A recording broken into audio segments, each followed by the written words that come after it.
Thank you for waiting. I finished checking your adventurer handbook. Here are your commission rewards.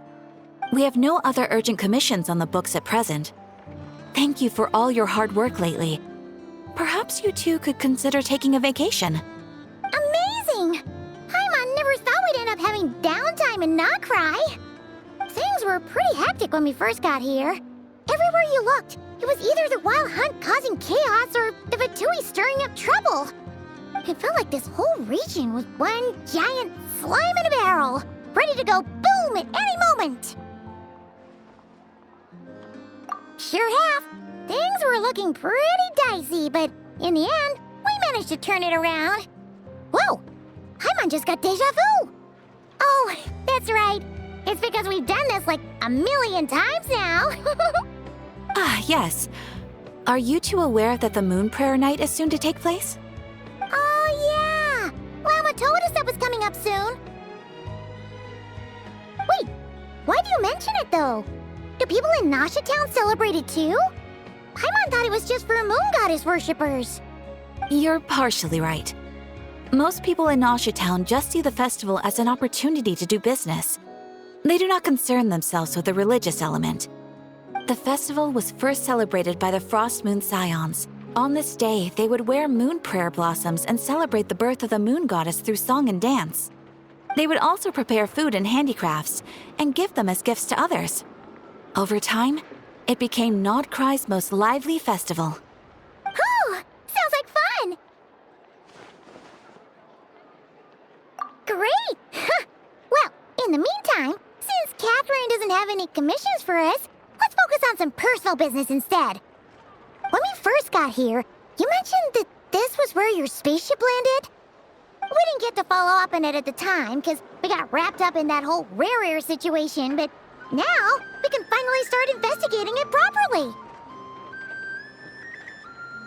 Well, there's a saying Paimon's heard around these parts, which goes, if you lift up a rock, you'll find something you weren't looking for. By that logic, you'll never find what you're looking for while you're searching, but the moment you stop looking, it'll jump right out at you. Could be worth a try though, right? Anyway, Paimon suggests we focus on other stuff we want to do for now, and just keep an ear out for spaceship-related intel as we go.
What's wrong?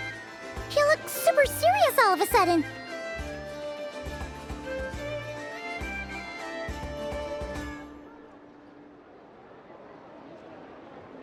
Huh? Paimon gets why you'd be concerned about Columbina, but what does the doctor have to do with anything?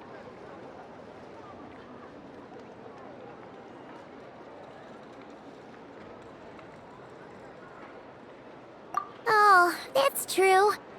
And now that you mention it, we're definitely overdue for a showdown with the Fatui. It is weird that he hasn't shown himself this whole time. What could he be up to?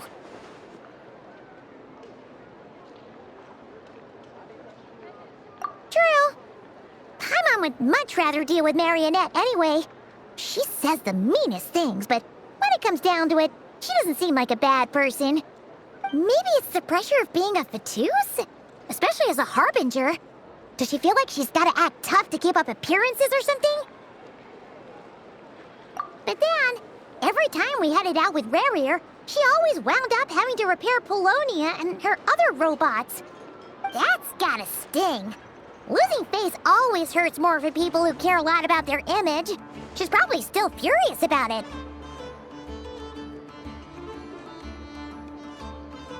What? Relax! She's not even here! Huh? What's the matter? Oh, nothing. Sorry, we'll be on our way now. Where are we again? Oh yeah, Columbina? Right, yeah, let's go see Columbina.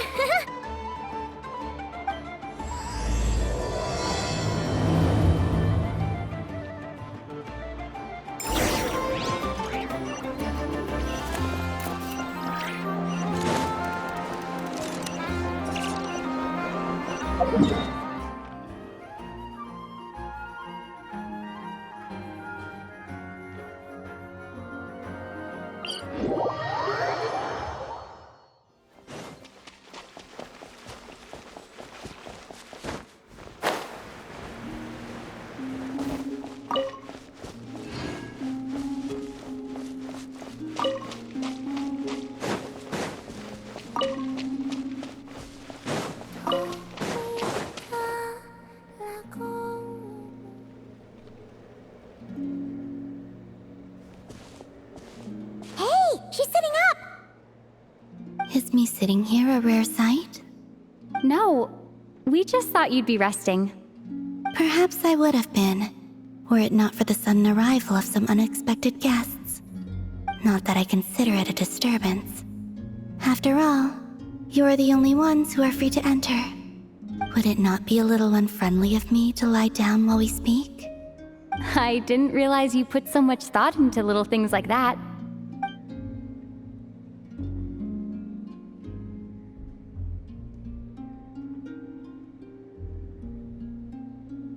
Only sometimes. There have been moments lately where I think about you and your companions.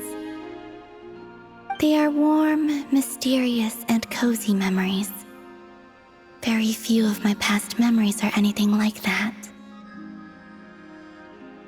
They say that travelers return home bearing bags full of souvenirs. But my luggage was empty, and I believed it would stay that way. Return home? So, you're still planning on returning to the moon? Yes. This planet continues to reject me, reminding me that I do not belong here. If I remain in Teyvat, there will come a day that I disintegrate. And I don't mean reduced to dust, or turned into food for the flowers. I mean, I will cease to exist entirely. All right then. Well, we're sure gonna miss you. But it sounds like we'll have to say goodbye. How do you intend to return? The moon prayer night is soon to arrive. On that day, the moon will be closest to Teyvat. The Kuvaki in this land will reach its peak at that time. I merely need to grasp the tide, and with relatively little effort. Oh, Paimon gets it! It'll work like a slingshot! You make it sound like she's gonna get blasted up to the moon. If I did that, I suspect I would crash into the false sky. I will be using a much gentler approach. But I do like the analogy. It's fun. You see? She gets Paimon's sense of humor. In the blink of an eye, the time has come to part ways. It does feel that way, doesn't it? Time seems to fly fastest when you are enjoying it. I have always thought of myself as a wanderer on this earth, and it has never expressed any desire to keep me here. Yet, just as I plan to depart, it tugs at my arm. Is this a gesture of affection? Or is the world mocking me? Oh. Were you hoping I can answer that? Yes. You are a traveler, so you must have a lot of experience in this area. Then, what I would say is, enjoy the moment. That's right! Don't overthink it! Happiness is happiness and joy is joy! The point is to enjoy it, not analyze it! I see. Then what I would say is, even though I am very tired right now, I am still happy. I can't tell from the tone of your voice. Oh, really? You don't think I sound happy? I'm just kidding. I could tell you were in a good mood today from the moment we saw you. Ah, a joke. Albeit not a funny one. Anyway, I assume you're here about you-know-what. Give me your hand. Actually, it's not that. There's something else we wanted to discuss with you. Oh, then do you still want to give me your hand? Or not? Sure.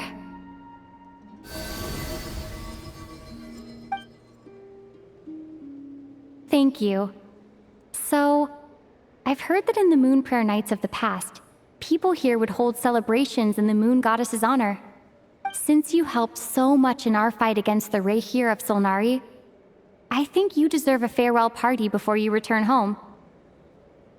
I haven't asked everyone else for their opinions on this yet, but I'd like to invite you to join the upcoming Moon Prayer Night. I've never joined a Moon Prayer Night before. I'm not sure what I would even do. Oh, don't worry about that. We take care of everything. All you need to do is show up. Of course, there's no need to force it if you're not feeling strong enough. It's just, this kind of felt like a golden opportunity.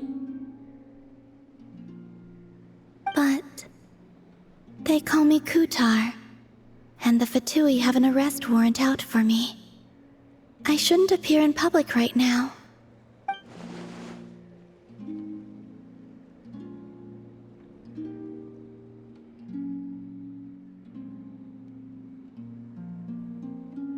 I'll make it work. You have my word. Yeah, we got your back. Well, she does. Paimon's actually not too sure what she's planning. All right, if you're sure. I will not refuse your invitation. I suppose it wouldn't hurt to pack a few more sights from this world into my suitcase before finally learning what my homeland looks like. Oh, if you see Lauma, please tell her that my answer to the question she asked me is neither yes nor no. Rather, it is, there is no need. That was kind of cryptic, but sure. Guess it's between the two of you. We'll pass along the message. Bye for now.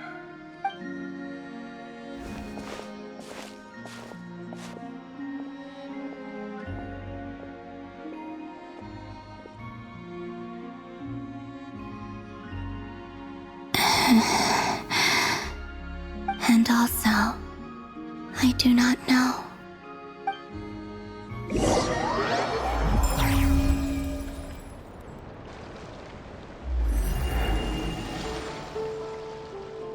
Since she's agreed to join the festival, let's go see who else wants to take part.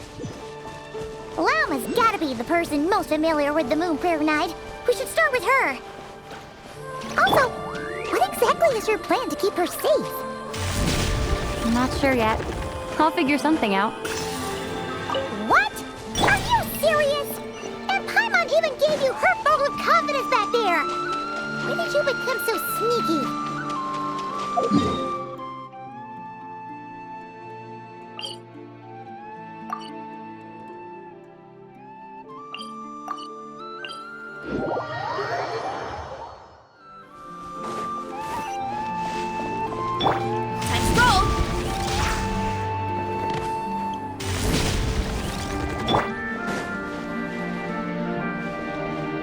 Hey, Llama! It's us! Huh? Varka? What are you doing here? Beats me. I had a bit too much to drink last night, and when I woke up, I was on Hisi Island. Mr. Varka is helping to oversee Nasha Town's preparations for Moon Prayer Night. He is here to go over some details regarding the decorations and custom cloth designs. Right, yeah, that too. What do you mean, that too?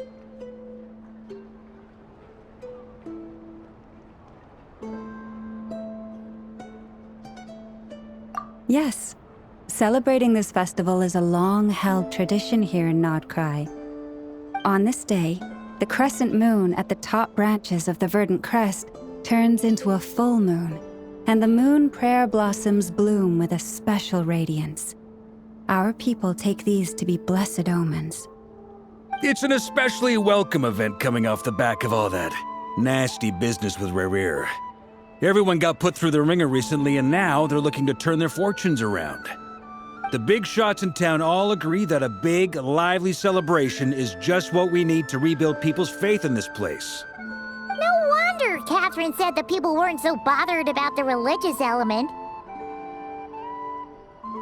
That's right. It's become more of a local custom by this point. The celebrations have little to do with whether the religious stories behind this event are true or not.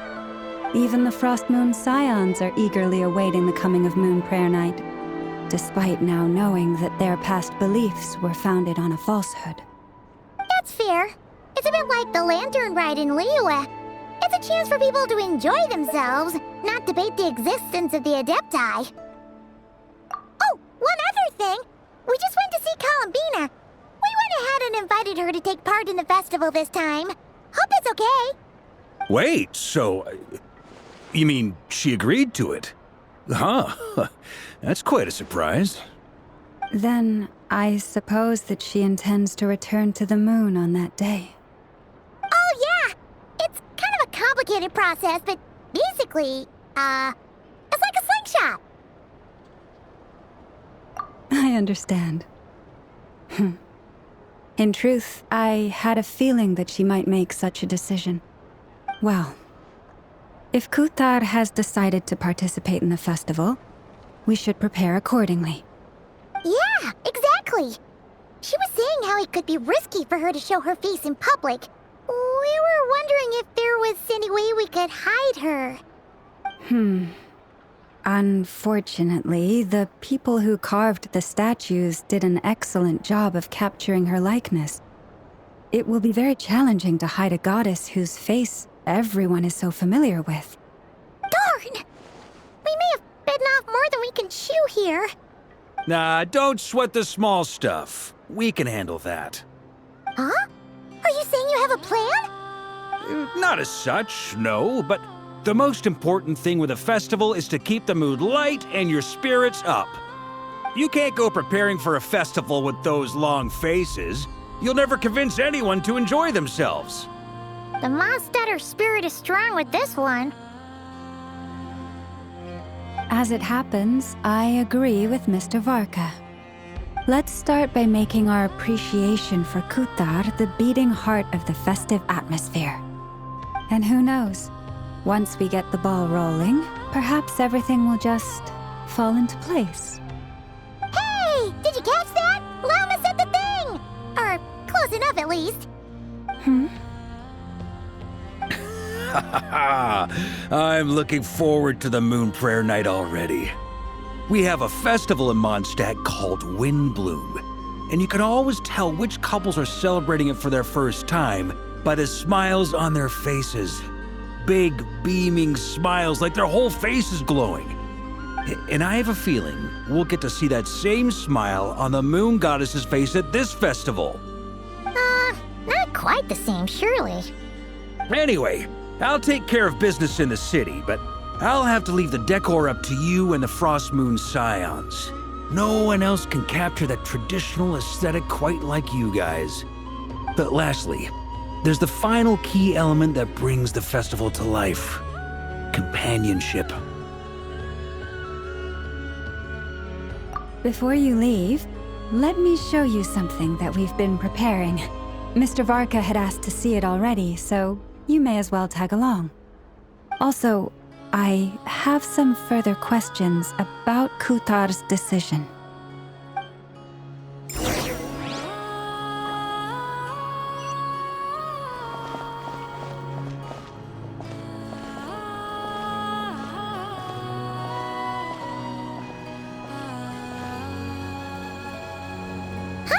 What's this? They sure look like they're having fun. I believe so. Kuhenki seem very skilled at playing drums like these, although I'm not sure where they learned it from. Maybe it's an innate talent? In their eyes, they're probably just playing with toys.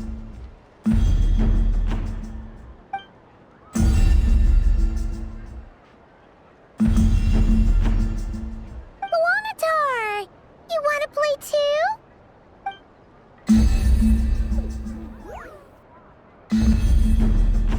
Yeah. She looks more confused than anything. Maybe we can teach her next time if we get the chance.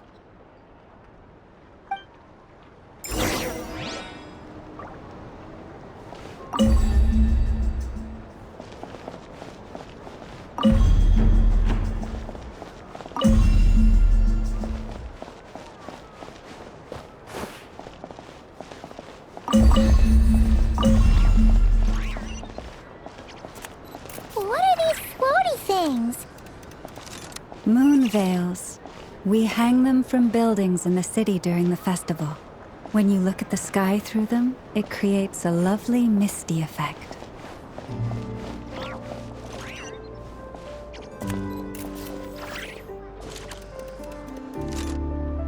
Everyone seems hard at work. They're preparing items for Moon Prayer Night. For instance, the sculpture being made over here, Mr. Varka and I were just finalizing the details of where it will be placed. Ah, there she is. I didn't know the finished article would be so large. Not to worry, though. All the necessary arrangements have been made. Just let me know once it's ready, and I'll get some people to ship it over. You have my thanks.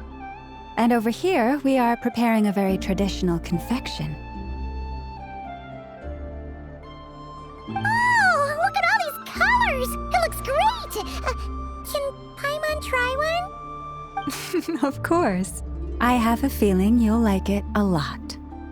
You bet! Sweets and treats are Paimon's favorite! If you included those in the Feast of the Moon, I bet Paimon would have joined the Frost Moon Scions by now. There will also be verdant crests like this present in Nasha Town during the festival. The timing of Moon Prayer Night is not completely set in advance. We make a rough estimate, then observe the changes in the verdant crests and moon prayer blossoms to guide us.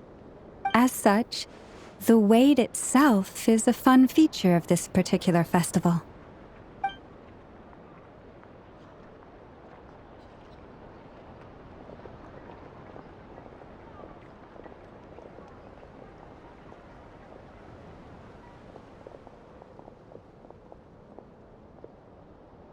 Let's talk here.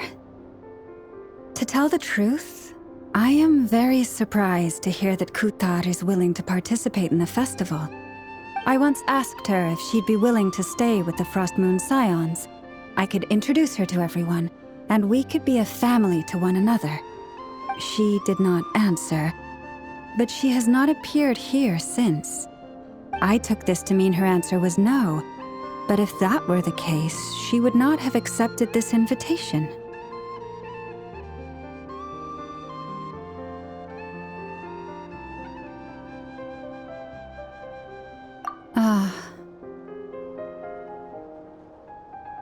I see. Maybe she is right. Maybe the Frost Moon Scions of today no longer need a moon goddess.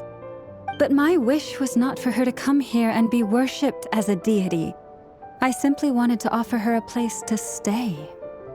I'm sure she believes that showing herself here might invite Fatui intervention, and as such, she does not wish to cause us trouble. But what really pains me about all this is that this is her birthplace. She ought to belong here, yet no one has been able to grant her shelter. I think I'm qualified to weigh in here. When someone's about to depart on a long trip, what they need is blessings, not burdens. We should wish her the best, not make the journey harder than it already is. Anyway, she's agreed to attend, hasn't she? All we need to do is simply respect her decision. I see your point. Yes, she will soon depart after all. Our job is to leave her with some happy memories. Besides, who's to say her journey to the moon is a one-way trip? It's not like she can't come back and visit if she wants, right? Paimon agrees wholeheartedly. Festivals are all about having fun, so let's keep it simple. All right, I'm gonna head back to Nausea Town soon. Want to come with? I'm guessing you have some other folks to visit there. Sure thing, let's go! Bye for now, Wilma! Thank you all. Goodbye.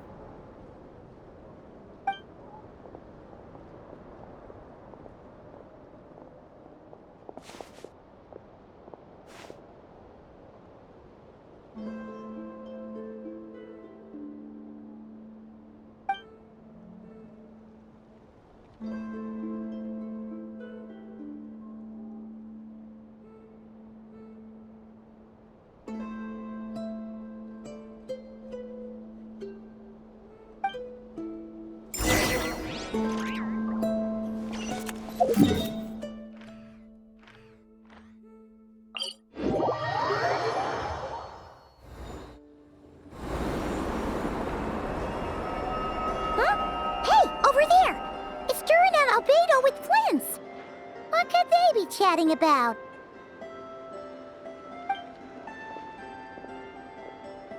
Your guess is as good as mine. Ah, Grand Master, and the Traveler and Paimon. Hello there. It's been a while. Perfect. We have some new volunteers for our investigation.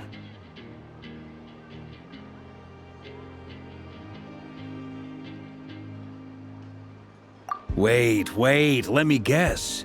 The righteous Lightkeepers are finally ready to hunt down the Abyssal Dragon? Haha. Yes, that too. Yeah, right. Oh, wait. Why does everyone keep saying that too? Well, to be precise, the facts match, but not the causality. Wait, so I guessed right? Half right. Don't act so impressed with yourself. Maybe I can explain. We ran into Mr. Flint's north of Nausea Town. At that time, we just noticed a few abyssal creatures out in the wild, but the strange thing was, I didn't detect any traces of abyssal energy on them at all. On closer inspection, we realized that they were not real monsters, but something akin to reflections in the water, or perhaps a mirage. Huh? What do you mean? Like, you could see them but not touch them? Exactly. It was very peculiar. They roared and tried to attack us, but we could not make any physical contact with them. I think I've heard of things like that happening in Nod-Krai before, but I don't know much about it. Yes, it's a known phenomenon. Mirage-like illusions tend to appear in Nod-Krai in the run-up to Moonprayer Night. From a distance, they appear quite real. I myself thought that Misters Durin and Albedo were locked in battle with abyssal monsters when I first arrived. But after sharing intel and investigating a little further, we can confirm that these illusions are harmless. There is no great cause for concern.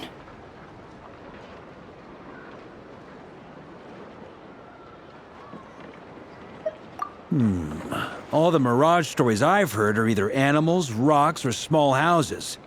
Abyssal monsters, though? That's a first. It's a first for me, too. So I'm planning to look into it further just to be on the safe side. I intend to inspect a few more locations. What about you two? Any plans? Alice contacted me a few days ago. She'd like me and Durin to assist her with an experiment. But we lost contact shortly after receiving the message. I'm sure that comes as no surprise to anyone familiar with her. We don't know when the wind will blow, yet when the wind blows, we will know. That, in a nutshell, describes how Alice operates. Yeah, that tracks. Okay. Well, I suggest we investigate this Mirage business in the meantime. It's piqued my curiosity, and I'm pretty sure I know someone who will already be 10 steps ahead of us. Well said.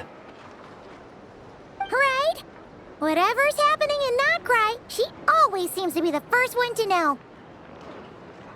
Let's go see what she knows. We can invite her and her staff to the festival while we're at it.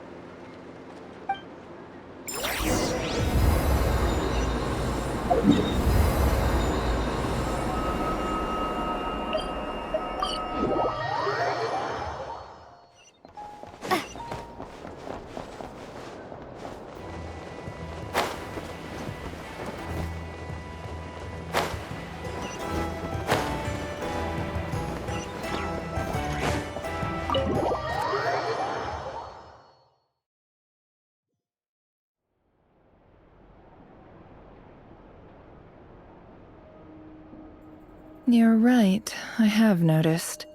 There's certainly something a little fishy about this situation. Only a little, though. Records indicate that this phenomenon can occur in the days before and following Moon Prayer Night. That said, it has always been a rare sight in the past. The odds of encountering these phantoms are similar to looking up in the night sky, happening to see a shooting star, and managing to make a wish before it disappears. But this time, either everyone's getting lucky, or they're appearing far more frequently than usual. Yehoda's out gathering intel as we speak. In the meantime, let me check off some points of interest. First, the Abyss. The ones we saw seem to be abyssal monsters. Indeed. But we have identified one location where many more of them have made an appearance. And not just monsters, but human phantoms, too. Given the scale and nature of the phantoms, it's almost as if someone's last memories are coming to life. Or perhaps the memories of multiple people. Oh. So you mean the phantom monsters are hunting down the phantom humans? Exactly. The phantoms can interact with each other, but we have no means of intervening. In addition, some of the human phantoms would seem to be from the very distant past. This is clear both from the clothing they wear and the stories they tell. They claim to be from Hyperborea, a name which I've heard from Lauma before. If this is true, it means they must be from 6,000 years ago. Did Paimon hear that right? 6,000 years? It sounds like this merits further exploration. That'd be a big help. I'll leave it with you, Albedo. My knowledge of ancient history is non-existent. I used to doze off every time the pre-Knights of Favonius era came up in class. It's quite a miracle that you were able to understand these phantoms' speech, given how long ago they lived. I suppose you're right. But I'll leave the archaeologists to ruminate over that conundrum. As an intelligence broker, my sole interest is in the value of the information I gather. Which, in this case, hopefully means earning myself some good favor with our dear Lady Moonchanter. So calculating. Whew, this intel broker logic always catches Paimon by surprise. Sounds to me like we could split the work up. I think the abyssal phenomenon is best left to Albedo, Flint's, and me. Agreed. It coincides with my duty as a lightkeeper. For my part, I'd like to understand the abyss better. Even a little knowledge would go a long way. This is certainly a rare opportunity to study the Abyss. But even rarer, perhaps, is the chance to make contact with the Ancients. The Curatorium will take the lead on investigating the Hyperboreans. We put in the work to learn what we know so far. It seems only fair that we get some quantity of exclusive intel. That just leaves our trusty team of 2 unassigned. Since you became an honorary knight, of course. This was part of my grand plan all along. Ha ha ha! Oh yeah, by the way, we managed to convince Columbina to come to the Moon Prayer Night celebrations. Would you and Yehoda like to join too? She agreed to that? Huh. Quite an achievement. Never underestimate the traveler, I guess. I'd be happy to join. No point shutting myself inside when the streets are all decked out. I doubt any clients will be visiting during the festival in any case. And Yehuda loves a party, so I'm sure she'll jump at the opportunity. No, no, no, no, no, no, no, no, no, no! Way to contradict me in front of... Wait, no, that's not what I have bad news, boss. So many people. All right, everyone inside, quick!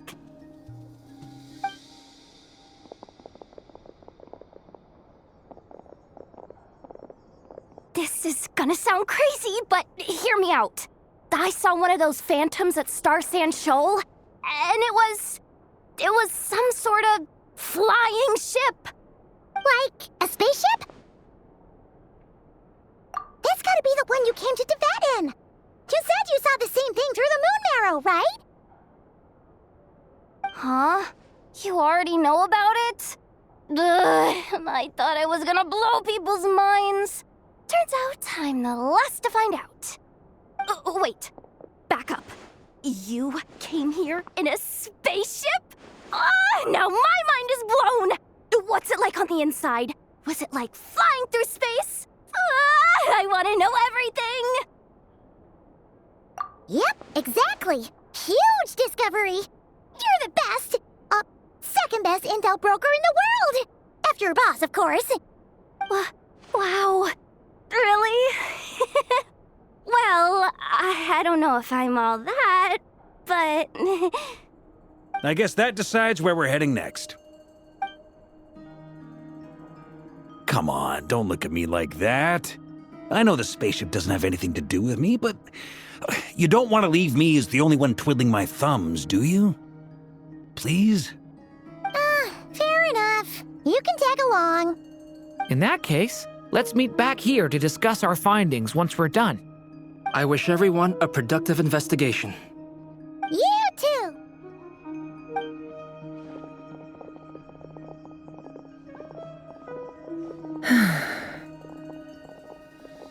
What's up, boss?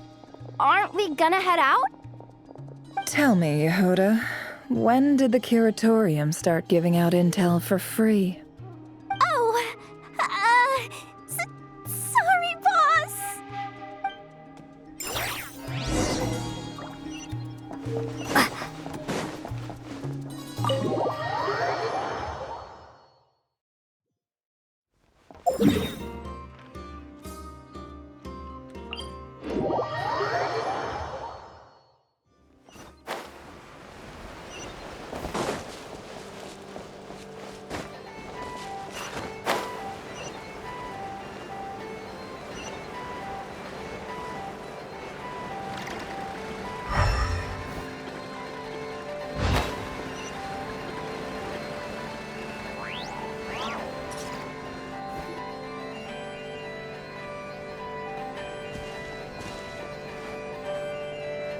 What do you know? Yehuda was right on the money. This phantom really is your spaceship. But that's so weird. Why would it show up here? Is it some kind of projection? Or a ghost? Like, maybe it no longer exists, but somehow it left an afterimage? Ah, you're already here. Miss Lauma, what a surprise. I thought you were busy with festival preparations. I was, until one of our people informed me that a strange sight had appeared at Star Sand Shoal. No one's ever seen something quite like this before. I thought I should see it for myself. Same here. Oh, so we heard that these things appear around the festival period. Any idea why that is? Unfortunately not. We have very limited information about them, since they can't be interacted with. And no human phantoms have ever made an appearance before now. The most we've been able to deduce is that these sightings appear to be connected to the increase in Kuvaki energy around this time. Yeah, seems like that's all we can do. This is all so confusing. Allow me to lend you a hand.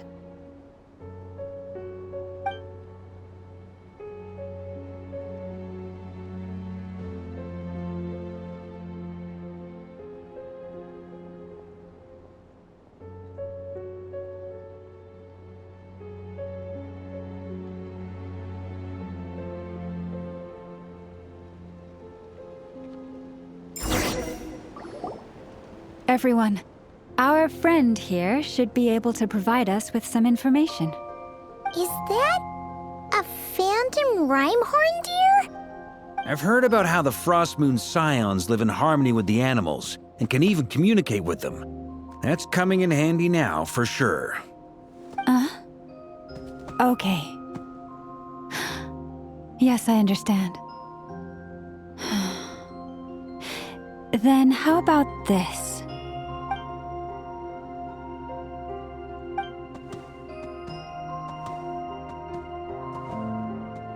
Oh, it's leaving. It appears to share our curiosity about this giant spaceship, so I asked it if it wouldn't mind investigating along with some friends. In return, I told it about some nearby spots where the wild fruit grows abundantly. We may live in a different era from these phantoms, but I trust that the terrain, climate, and ecology here are more resistant to the effects of time than some things are. Let's give them a moment and hope for the best.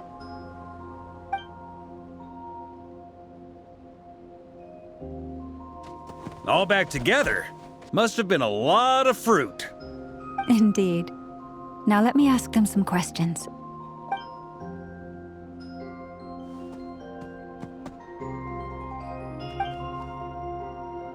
It did find a lot of wild fruit, enough for them to feast for a long while. This puffin circled in the air several times, but didn't spot anything out of the ordinary. Certainly nothing to do with the spaceship. Huh. Well, it definitely makes sense to get a bird's eye view. Indeed. Other than that, I was also thinking that the world these phantoms see is also different from ours.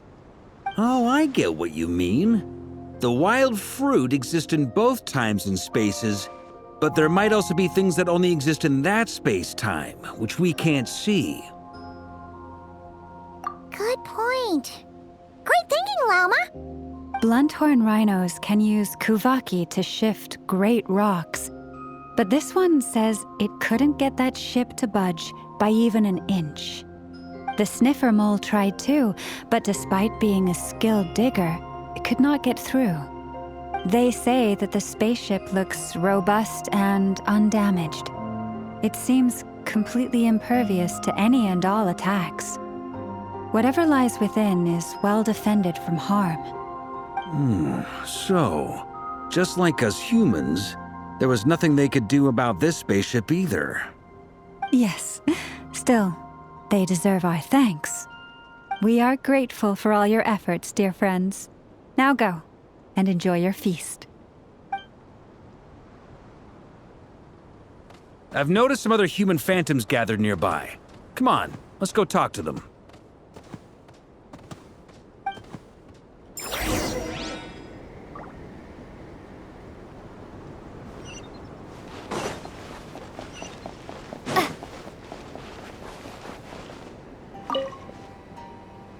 What is this thing? I've never seen it move, and there's no way to get inside. Goodness knows. My grandpa says it's been sitting here at least since his grandpa was still alive. What about his grandpa? Did he say anything to your grandpa's grandpa about it? Huh? I don't know. In all likelihood, it was here back then too. Hard to imagine something this huge could move. Guess that means that as far as they're concerned, this ship's been around a long time.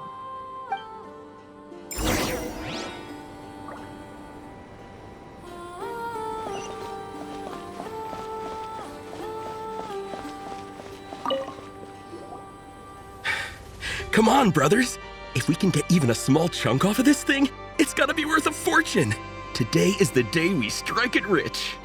Huh? You mean Paimon? Yes, brother, I shall join you. Let's make our fortune. We should go with them. What the? This thing is crazy tough. I can't even scratch it. What's it made of? Sorry, brother. Looks like we'll have to seek our fortunes elsewhere. Enjoying yourself? I was just seeing if I could influence this phantom's perception by playing. But nope, no dice.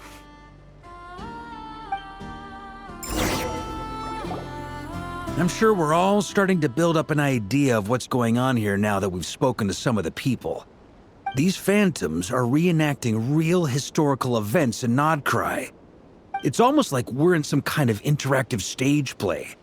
We can talk to the actors, but the plot is fixed and we can't influence it. It makes sense. History is set in stone. The objective facts of the past cannot be changed. Paimon totally thought you were just goofing around earlier. But actually, you were doing some serious investigating. Of course I was. Anyway, at this point, I think we're forced to conclude that although the Phantom spaceship is right there in front of us, we aren't going to learn much about it from these people.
Don't be discouraged. If nothing else, this is proof of the ship's existence. And think about it. So many people tried to hack their way inside, but no one could get the door open. It's made of very tough material. To me, that says that we'll either find the ship itself or the story behind it. It's just a matter of time. Huh. Every now and then, when Varka gets serious, he actually does seem like Grandmaster material for once. I wonder how the others are doing. Let's head back for now. Sounds good. Also, drinks are on me if Team Knights of Favonius is the first to finish. Wait, we have a team name now? Am I in Team Knights of Favonius as well? You're very welcome to join. We've even got a cathedral ready for you. Isn't that technically blasphemy? You wouldn't dare make a joke like that if Barbados was in earshot. Nah, I'm sure Barbados doesn't mind a little harmless blasphemy once in a while.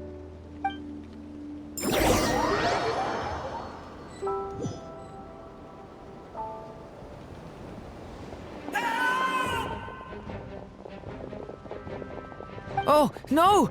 Get away! Oh.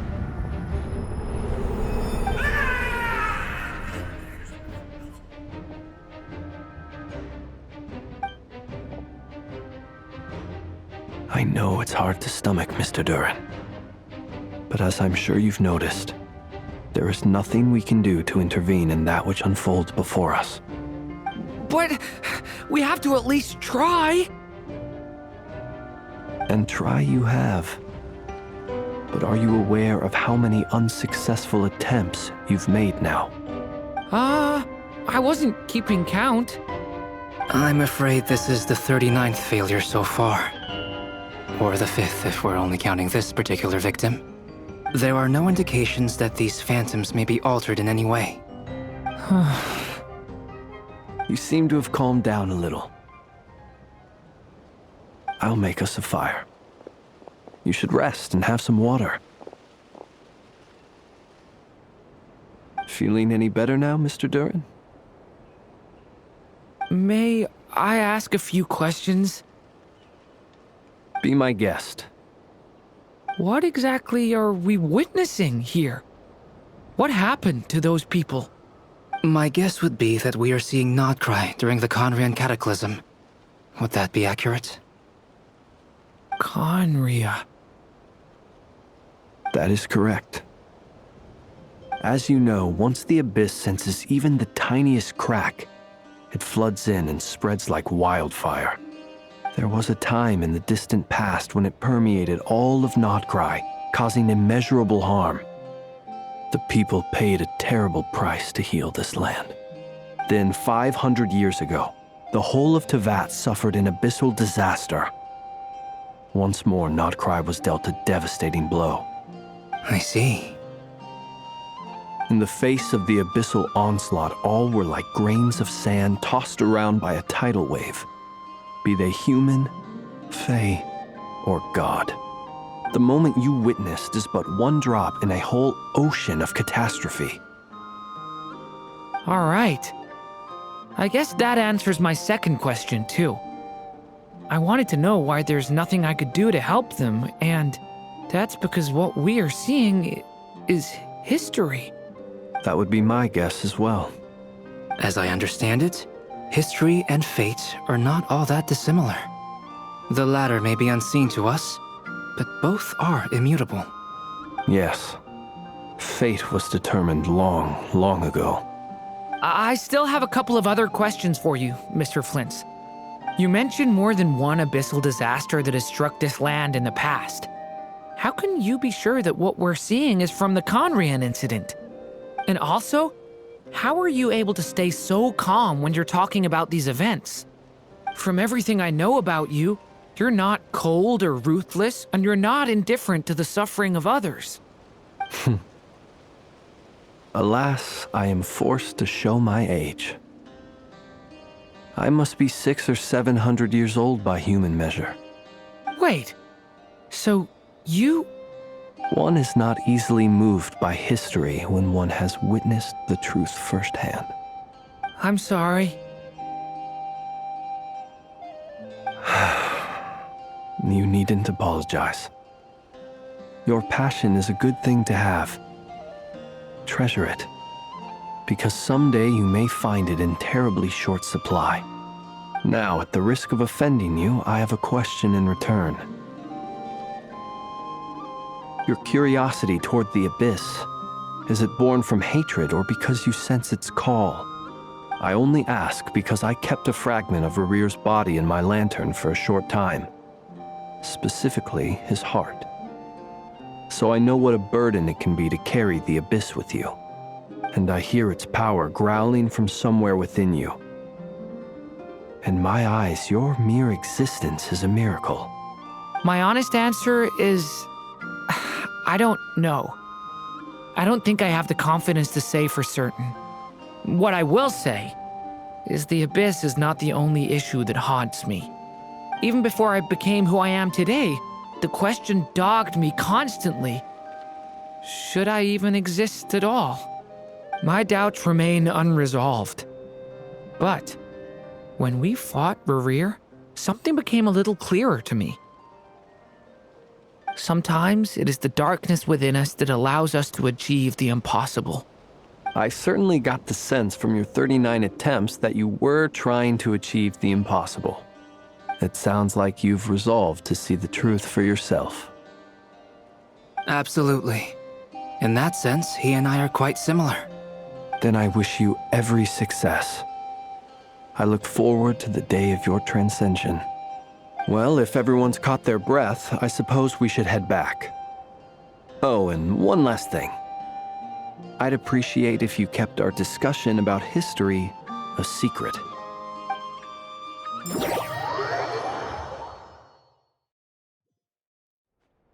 Incredibly, our separate investigations led us all to the same conclusion. Hooray for consensus! Yeah, but we barely learned anything, though. I totally thought this would be the mother lode. Talking with the ancients? I mean, come on! But nope, all we got was useless snippets of conversation. And all this stuff about moons and hyperopia. What a load of baloney. Seems like people back then had a few screws loose. I understand your frustration. We found the same issue. Each phantom only showed a very brief moment in time.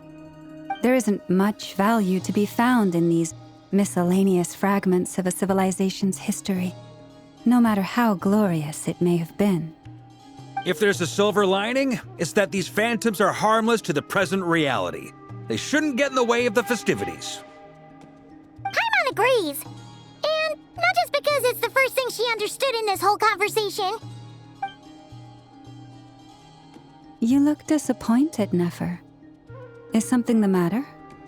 What do you think? We all worked our tails off, but the only one to gain anything from it was you, Lady Moonjanter. Well, please do share the Hyperborean records with me.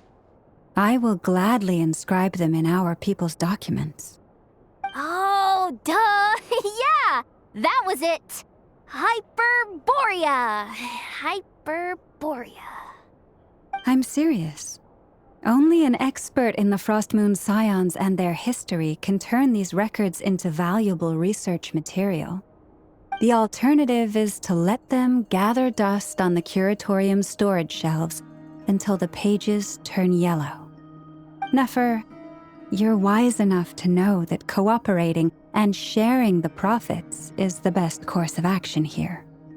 Well, that goes without saying. Sure, let's do that. Huh? But didn't you say we aren't supposed to give out intel for free? Sorry. Shutting up. Now is not a good time to push Nefer's buttons. Anyway, back to Moon Prayer Night. I'm thinking that we should prepare something a little special, aside from the usual decorations and so on. You mean a parting gift? Can't go wrong with food. Although, does food go bad on the moon? Perhaps a lantern would be a better choice. It might be dark up there. It could prove difficult to light a lantern on the moon. Magical stones might serve that purpose better. What about a clockwork mecha model from Fontaine? I've got a whole bunch at home. I use them for fighting practice in my free time. None of these sound like things she would be even remotely interested in. But we don't interact with her enough to know what she likes. Yeah. It would really save us the guesswork if someone could find out what she's into. Wait, what the? Traveler? They're all looking at you. Great! Haha, problem solved. Now, I need to stop by Dory's. Gonna need her help sourcing a bunch of stuff for the festival. Then let's leave it there for now. We all have our own business to attend to. Traveler, if you find out what Kutar likes, let us know right away.